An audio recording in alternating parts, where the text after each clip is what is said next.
Hey everyone, I'm back for part 3 of the Bigfoot Barleywine comparison. Today I'll be doing 2001. This beer is 24 years old now. I bought a case of 2001 and a case of 2002, and I still had a few of the 2001 and 2002s left, maybe a couple left of each now. So I have had them over the years, and I have a feeling this will be a disappointment because it's so old. It's one thing to age a beer, but don't age it too long because it doesn't help it out after a point. So I'm using the Cooperstown Brewing Company glass. I picked this up at the brewery itself in Cooperstown, New York. 2002, we went there, my wife and kids, and my brother Jim and his family. So I drove everybody nuts that day. We toured this brewery in Cooperstown, which is an English ale brewery. Then we went to Omegon, which is a Belgian style beer company brewery. And then we went to the Baseball Hall of Fame, and it happened to be the same day that Ted Williams passed away. It was July 5th, 2002. So quite an eventful day for everyone. So let's try this out. Yeah, not much of a pop there. Oh, it has a twist off. Interesting. I didn't realize there were twist offs. Okay, well, you can see there's no carbonation.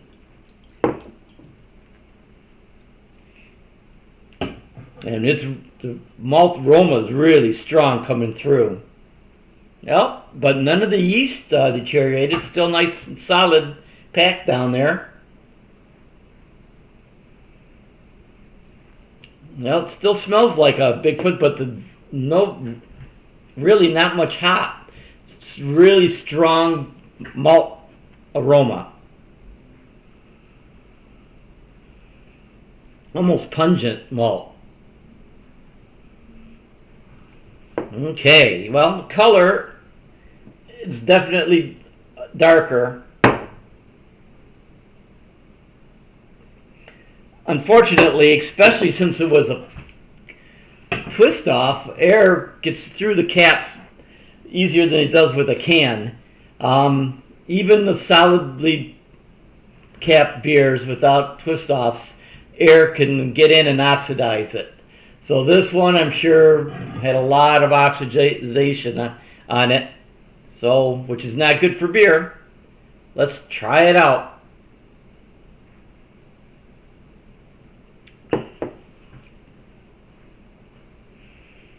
Yeah, there's no carbonation. It's dead. Real strong maltiness, but a little thin too.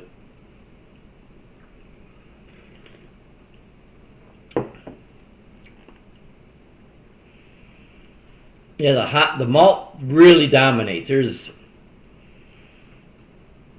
a little bit of bitterness. It's not sweet though, so the hops are still keeping it from being sweet, but there's no hop aroma at all.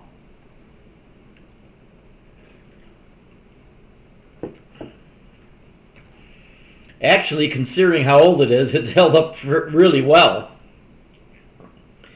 It's, yeesh. Yeah, there's no carbonation, no hop aroma. Still got some bitterness to it, just enough to make sure that the malts don't over dominate and sweeten it up a lot.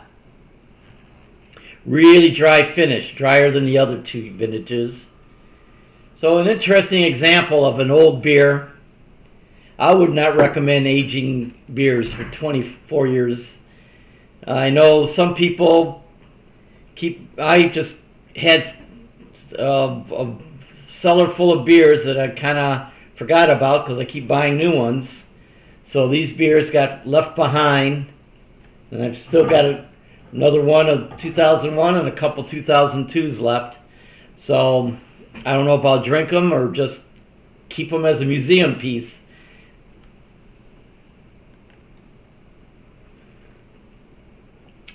The label is different. The drawing is very similar. I don't know if it's the exact same one, but it's a lot smaller. No label on the back and no label on the neck, and a twist-off bottle.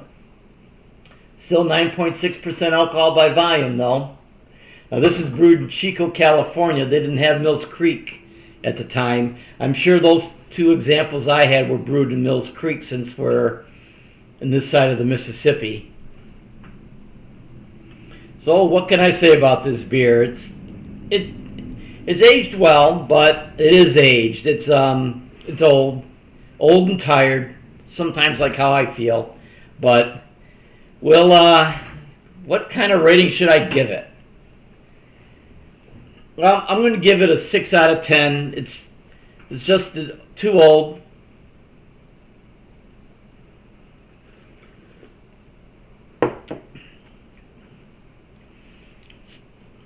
The balance has kind of gone astray. So I'll give it a 6 out of 10. And don't forget to like, subscribe, and click that notification bell. And don't age your beers 24 years. And that's it. Take it easy.